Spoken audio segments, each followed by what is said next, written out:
Hello my friends and welcome. As I promised you, we have some of the positive news. For example, FP2 drones of Ukrainian army hit the Russian oil storage facilities not far away from Feodosia. We have this image showing the drone camera. Those are the FP2 drones, and you see they hit the remaining tanks of this oil storage. Previously, Ukraine hit this facility 2 of the times, at least there was the huge fire, and you might see that some of the tanks were destroyed before, but several left. So there was the job for Ukrainian FP2 drones. The remaining tanks were annihilated. All of the strikes continue. At least 3 of the tanks were hit. What is interesting that the distance from the front line, Ukrainian controlled territory, till that oil storage is 250 kilometers. But previously it was said that the range of FP2 drones is 200 kilometers. And that means that the actual range of the drones is higher. 250 is good. Also in Crimea, Ukraine hit several hangars with Russian drones Orions. This drone is the analog of the Bayraktar TB2. This is the drone itself, and it was spotted several times flying in Ukrainian airspace. Ukraine also several times shot those down. As for Russia, probably it's the most sophisticated drone they have. And in Crimea, they stored them in those hangars. The operation was performed by the Magyar Birds, a very successful unit. Also in Russia itself, Nizhnekamsk, something happened to the big oil refinery. Somehow it caught fire. Locals report that they heard the sound looks like a jet airplane flying, and I guess I know what happened there. Yeah, that's the part of the infrastructure. We have the geolocation and ident of the image. According to the information, even right now fire continues there. Firefighters cannot handle it. And you see what this morning flown from Ukraine? That's the cruise missile. And then one more. And probably, yeah, one more. Flying somewhere. This is Flamingo. At least 3 of the missiles were launched. I guess those missiles also hit the Orlovskaya TETs. There is the big hole in this building. Again, image geolocated, confirmed, successful use of Flamingo. Already 4 successful use. I'm counting those. But totally there were numerous of the launches, so the effectiveness of the missile is roughly 20% if we speak about precision and the vulnerability towards the Russian air defense systems. Well, I cannot confirm that today some of those missiles were shot down by Russian air defense. I'm still checking out the information. If they publish some of the videos with debris lying somewhere outside those main facilities, it means that probably they shut down, especially then you have those shrapnel traces on the skin of the missile, which were shown before in several of the occasions. But here we see this hole, yeah, in the building. Definitely it's not a drone strike, it is a missile. Well, Ukraine also used drones. This is Bars drone, some new modification. Yeah, one more video from Nizhnekamsk. Locals report about substantial damage to the distillation unit of this refinery. There's also the chemical production facilities, some enterprise. Every day Russia suffers the strikes coming from Ukraine.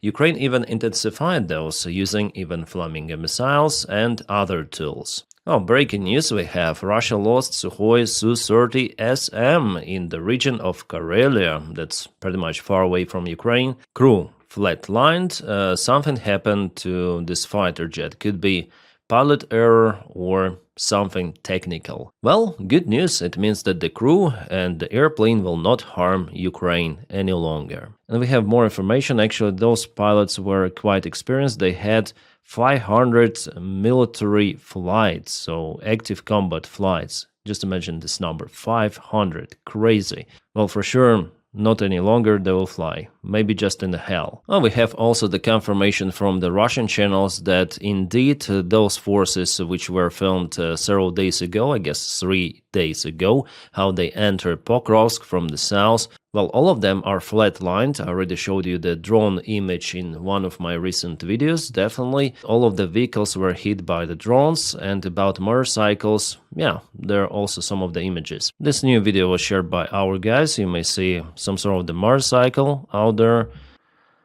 And this is the Niva vehicle. Okay, this looks like a China cart and some other vehicles which Russia took for assault. All of that was filmed in Pokrov's direction. Russians went quite slowly, then weather improved, and they went straight away under strikes, and they themselves confirm it, I mean their military bloggers on their channels. And if we speak about the front lines, there was the counteroffensive maneuver done by our forces from 225th Brigade Skela. Our guys landed in some of the ruined facility there. After it went to the trenches, then again to the ruined buildings and engaged in combat action against Russian infantry. Also, part of the Ukrainian infantry forces crossed even the railways and went to one more big building. How successful this operation was, it's hard to tell, guys. Those encounters are happening every day in Pokrovsk especially. So there is the presence of Ukrainian infantry and the Russian infantry, but Russia is spewing more of the reinforcements. It is understandable. Those are the areas where Ukrainian infantry was spotted.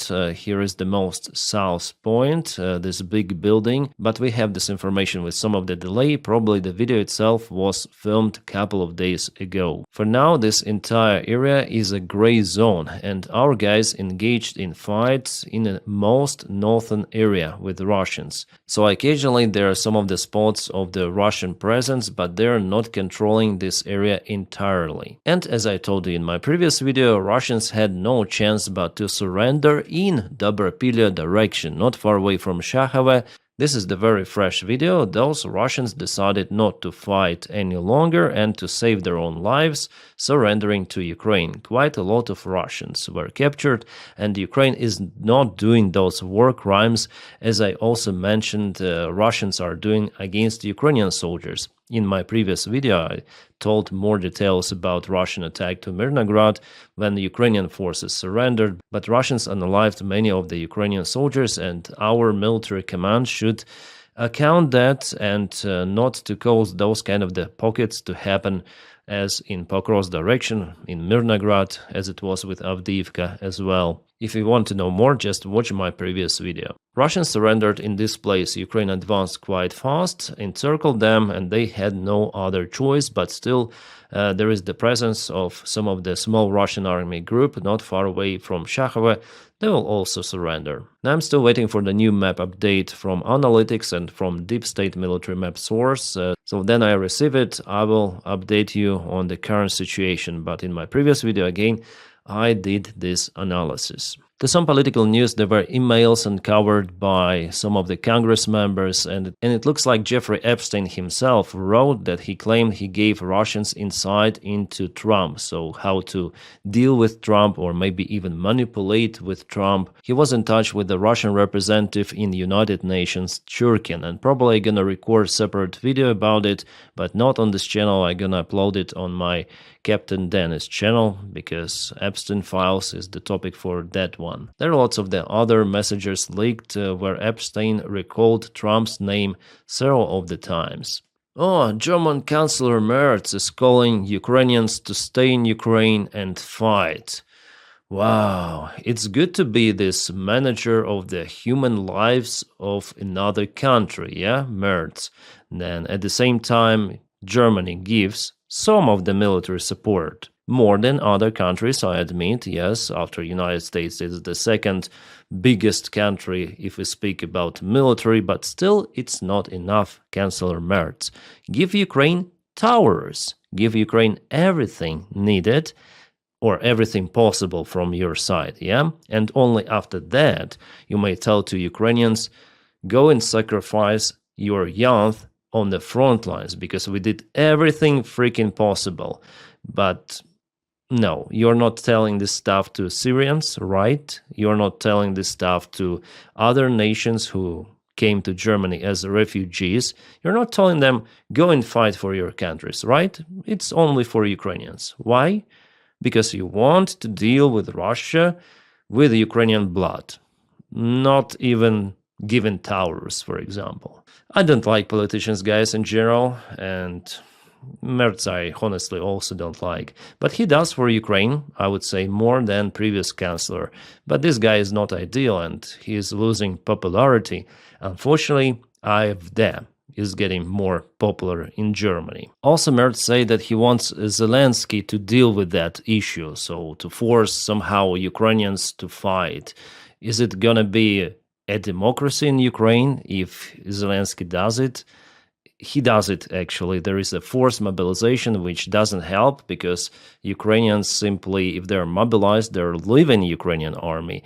And it seems like this official, he doesn't understand that simple thing. That even now, those measures done by Ukrainian government are absolutely not popular within Ukrainian society. It's been rejected by Ukrainian people. No, we need to tie them more. Throw them to the meat grinder, yeah, Merz. Just for Russia not to come to your country. You're gonna sacrifice everyone. He was speaking about young Ukrainian men. How young can they be, Merz? 15 years old? Is it okay for you? I think if Merz doesn't provide towers and overwhelmingly huge military support for Ukraine, he doesn't have the right to say so. It's just my attitude, guys. You may disagree with me. It's normal. I am not saying that I'm 100% correct. I just tell what I think. I'm honest with you, okay? So I think like that, I tell like that. I could be wrong. So don't take my words as something 100% correct, okay? I also don't like the ex-NATO chief Stoltenberg, who is Norwegian, I think, financial minister, and he is against Norway's support or the security loan for the European Union for them to confiscate Russian assets to support the Ukrainian military. He is against it. He says, I will not sign it. No. Yes, he is a finance minister of Norway, say that Norway will not use its sovereign wealth fund as collateral for European Union's proposed loan to Ukraine. There were some ideas that Norway should guarantee the entire amount, but that's not an option, he said. So you see, those bureaucrats, they like to sacrifice Ukrainian lives, but they more take care about their money. I'm speaking about corruption in Ukraine, yeah, in yesterday, big video, and probably there will be one more in 1 month or maybe 2 months, we'll see. But there is the same stuff. Absolute hypocrisy is happening in European Union and also outside the European Union because Norway is outside, yeah? Belgium also against confiscation of the Russian assets. Those bureaucrats, they are collapsing their own countries, I'm telling you. And if Russia attacks European Union, I wouldn't be surprised if they would not be able to secure themselves. I mean, unite against this aggression. Absolutely. They would still think whether we should confiscate Russian money, whether we should continue purchasing Russian oil. They're doing it right now. Purchasing Russian fossil fuels and everything possible. Cooperating with Russia on multiple of the levels. And this idiot, especially this idiot, who said that we should not close the airspace over Ukraine, that the war had just started. He gave the interview. He even wrote the book. Let me show you the front page of it. Jens Stoltenberg, on my watch, leading NATO in a time of war. Where is the war? NATO. Are you participating in the war or what? Just a populist freaking bureaucrat official, not from EU, but within NATO and ugly. Actually, from his own words, it is evident that Biden was fluctuating whether to close the airspace for the Russian missiles and airplanes at the very beginning or not.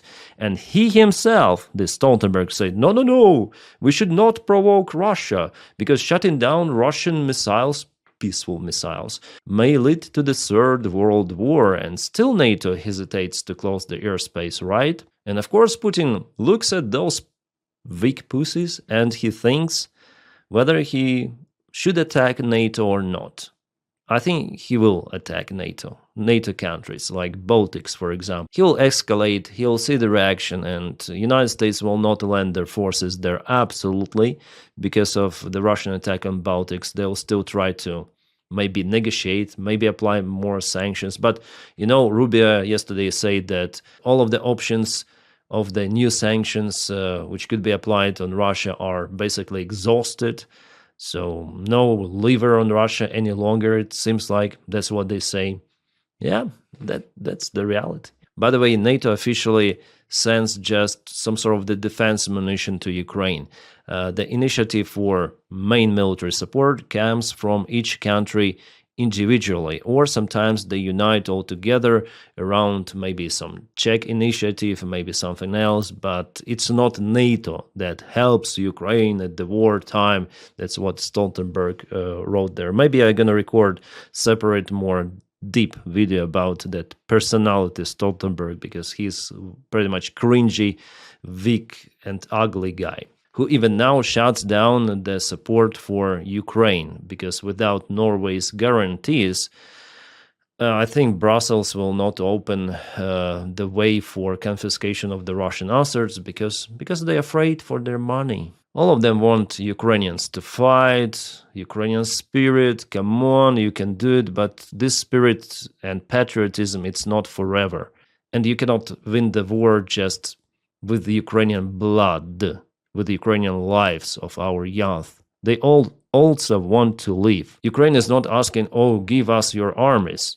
However, it is appropriate thing to ask, at least from the United States, UK, because they were part of the guarantees for Ukraine. So if you guarantee Ukrainian sovereignty, if Ukraine gives up nukes, deploy your army then to protect. No. Not even enough military support. We're speaking about the United States. They have lots of the capabilities, but just few they give to Ukraine. And now they call Ukrainians to sacrifice themselves for Germany, like Merz calls, yeah? Ukrainians should fight for Russia not to get there, yeah? Again, guys, it's just my personal attitude, personal experience. You may like what I say, you may not like. I say what I say. And the mayor of Kyiv, Klitschko, also says that Ukraine faces huge problems fighting soldiers as men flee abroad, says Kyiv mayor. And he even calls for lowering mobilization age. I'm 100% sure, my friends, that none of his relatives is fighting on the front lines. None of his business partners, nor he himself, are involved in the real action. It's kind of easy to call, go and fight, but show us an example. Yeah, I read some of the comments under this post, because it's my post from Telegram. Dennis, you're saying this stuff while also fleeing Ukraine, but I'm not calling anyone to fight, you know? I don't have the moral right to do so. And only Ukrainian warriors who are out there on the front line, they may say something about it, that they're not okay, that people are not coming, they're fighting, there should be more support from people or something like that. But at the same time, they themselves understand why it is happening. Because of the corruption scandals, because of the absence of the army reforms. I told you about the figures, yeah? 30,000 mobilized personnel per month in Ukraine, and the last month 21,000 at least left the Ukrainian army. So you understand why they left. Lack of motivation, especially about those cases which were speak yesterday. If they really want Ukrainians, young Ukrainians, to fight, they need to show example. I mean, those officials like Klitschko, who is also freaking corrupt. I'm sure about it 100%. He was involved in the schemes even before there were some of the investigations. I do not believe any sort of the freaking Ukrainian official, including this mayor of Kyiv. All right, about negotiations between Russia and Ukraine, which were happening before in Istanbul. Well, because Trump is not forcing any sort of the side for continuing the negotiations, Russia and Ukraine decided not to continue those. Ukraine officially rejected any sort of the future attempts of the negotiations, at least till the end of this year. Ukraine describes its decision saying that Russia is not willing to really negotiate about something. And Peskov today mentioned that Russia will continue the war as there is no possibility for negotiations. Kyiv statement about the cessation, it's the translation, of negotiations formalized its unwillingness to continue contacts. He said that Ukraine will have to return to negotiations, but from much worse positions. That's the usual Peskov clown. An interesting remark from the Serbian President Vucic. I know that Serbians, they mostly don't like this guy, me either, but he knows something in his analysis, let's say. And by the way, I do respect his decision.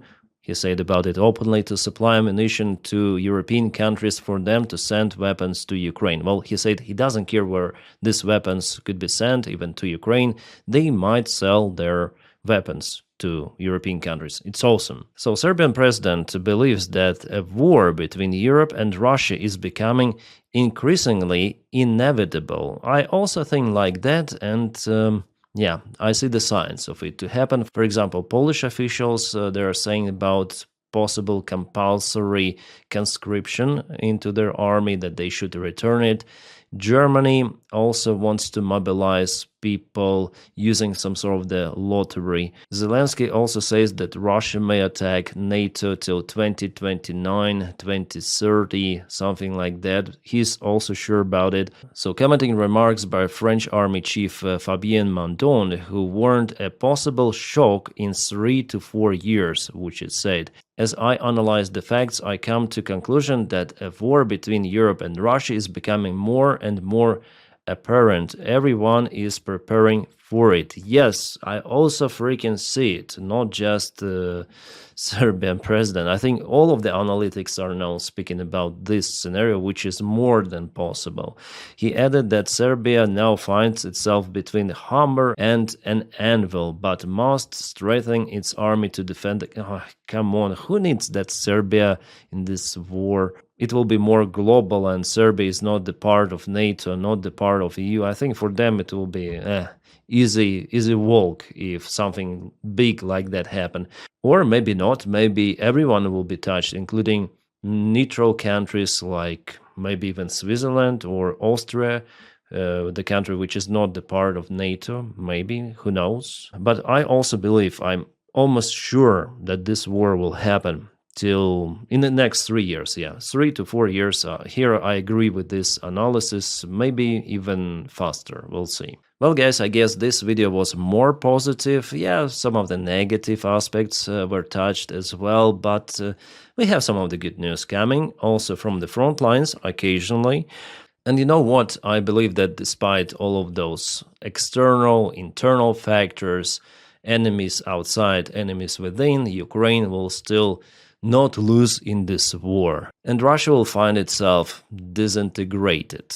I'm sure about it. It's the logic of the history that every empire like Russia, in that state, it cannot live for long. And saying that, my friends, thank you so much for your kind support, especially guys who support me on Patreon and membership of the channel. If you want to join Patreon, the link is in the video description just below. As for the membership, just press the join button. I think it's over here somewhere.